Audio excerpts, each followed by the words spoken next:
Hi everyone. Today I want to show you one of the most important but least talked about pieces of Ethereum, the execution client called Nethermind. Instead of just talking, I'll use this interactive page so you can actually see how it works. Everything you see here is hands-on, so follow along. First, the big picture. Ethereum isn't a single program. It's a network of thousands of computers, all agreeing on the same ledger. The software running inside each machine is called a client. And here is the key idea.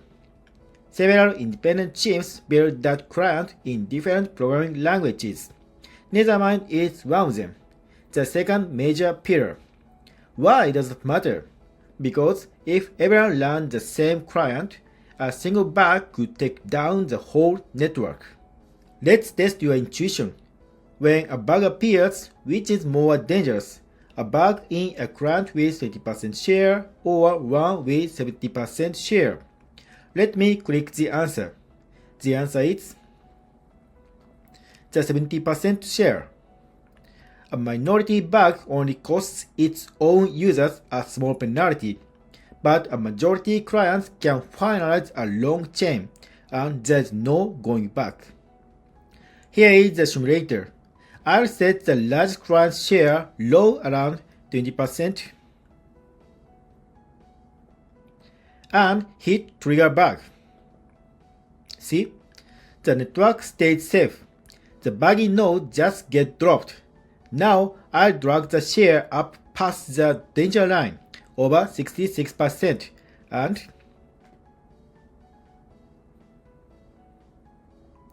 and trigger the bug again. This time, the bad chain finalizes. This is exactly the risk client diversity protects against. Nethermind existing as a strong second option is what keeps this from happening. So what's actually inside a node? Since the merge, one node runs two clients, an execution client and a consensus client. Nethermind is the execution side. This diagram is tappable. Let me tap a few parts. Here is the JSON RPC. That's the window your wallet and apps talk to. The text pool, the waiting room for transactions. The EVM, the compute engine at the heart, and the StateDB, which holds every balance. Each client implements all of these following the exact same rules. Let me hit play a transaction journey. So you can watch a transaction travel from the entry point through execution into storage and out to other nodes. Next, speed. What takes the most time when processing a block? It's usually not the computing, it's reading data from disk. Nethermind trick is parallel pre-execution. While one block runs, it preloads the state the next one needs. Let me start the race. Watch the two loads. The top is sequential. The lead waits pile up. The bottom is Nethermind style. Preloading keeps it flowing, finishing in about half the time. Down here is the gigagas benchmark. The 697 figure is Nethermind's own published number, and the ones with an asterisk are illustrative. One honest note, the measuring tool was built by Nethermind, so it's not a free third-party test. The real point isn't who's fastest, it's that every client is fast enough to scale Ethereum. Now, extensibility.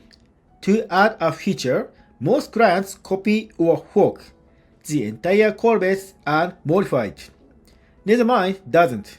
It never touches the core. It just slots in a plugin. Let me show the difference. I'll click Add Feature a few times.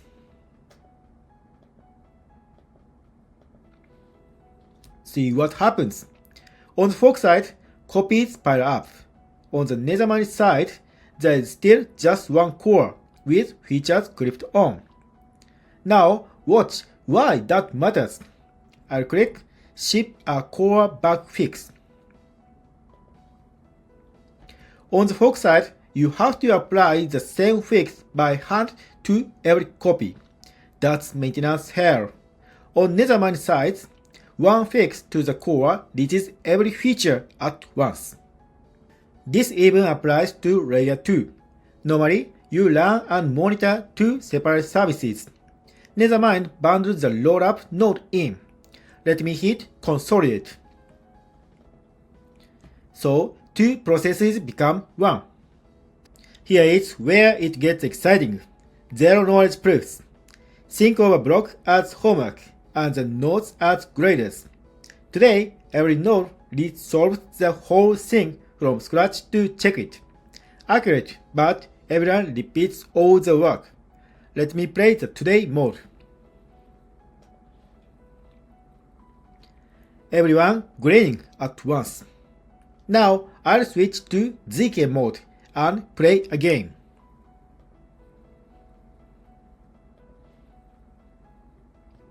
Here, one prover solves it once, builds a proof, and everyone else just verifies the proof instantly.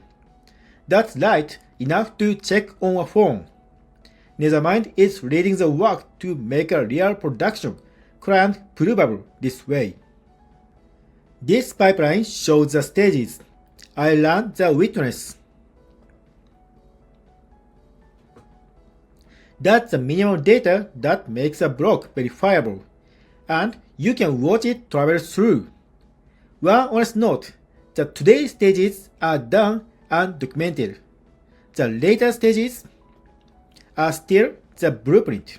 The goal not yet finished as of now. Finally, a quick history. Nethermind started in 2017 when Thomas Stankzak read Ethereum's yellow paper and began a C# implementation, self-funded. Let me expand a couple of entries.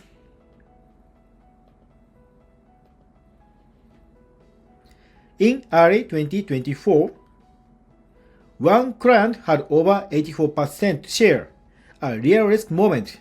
By 2026, no single client is above roughly 45%. The shift toward diversity is the whole story. And Nethermind is both a client and a company, building tools across the system. That's Nethermind, the quiet second engine keeping Ethereum resilient. This whole page is interactive and available in 5 languages. So please open it yourself and click around. If this was helpful, consider subscribing. And I'll see you in the next one. Thank you for watching. Bye.